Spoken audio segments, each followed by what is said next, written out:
मेरे Tiprasa warriors, YTF warriors, बुरुई बदल TWF warriors, टीआईएसएफ warriors, अब असली परीक्षा होगा। अब इम्तिहान होगा, क्योंकि जो लोग 2 साल से बोलते रहे थे ग्रेटर तिप्रालैंड, तिप्रासा दोफा आयुक लोकथोंग, बुबाग्रा आयुक लोकथोंग, अब हमको देखना है कि इलेक्शन अब सिर्फ 1 महीना से थोड़ा ज़्यादा दूर है। अब हमको मालूम पड़ेगा कि कौन दोफा के साथ है या कौन अपने टिकट के लिए फ़ाइट कर रहा है। बहुत लोग जिनको टिकट नहीं मिलेगा, वो लोग ग्रेटर तिप्रालैंड का बात बोलना छोड़ देंगे, वो लोग दोफा के बारे बात बोलना छोड़ देंगे और वो लोग एक पार्टी से दूसरे पार्टी में जाने की कोशिश करेंगे। मुझे कुछ चिंता नहीं है।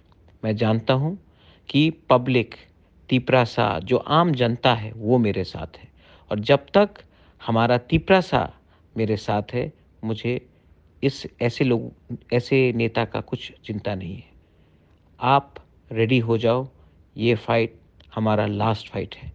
हम लोग जीतेंगे या मरेंगे, लेकिन इस बार अपना पोजीशन क्लियर करेंगे। इस बार ये फाइट हमारा 13 लाख तिप्रासा को जस्टिस देने का है।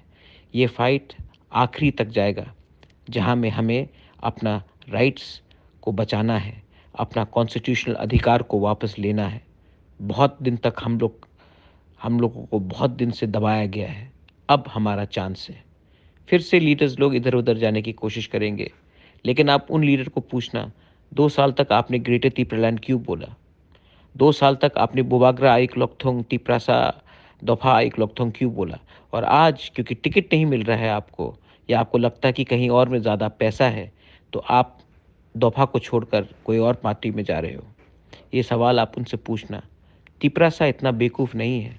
तिप्रासा सब जानता है कि कौन अपने ज़मीन के लिए, अपने राइट्स के लिए फ़ाइट कर रहा है और कौन अपने स्वार्थ के लिए फ़ाइट कर रहा है।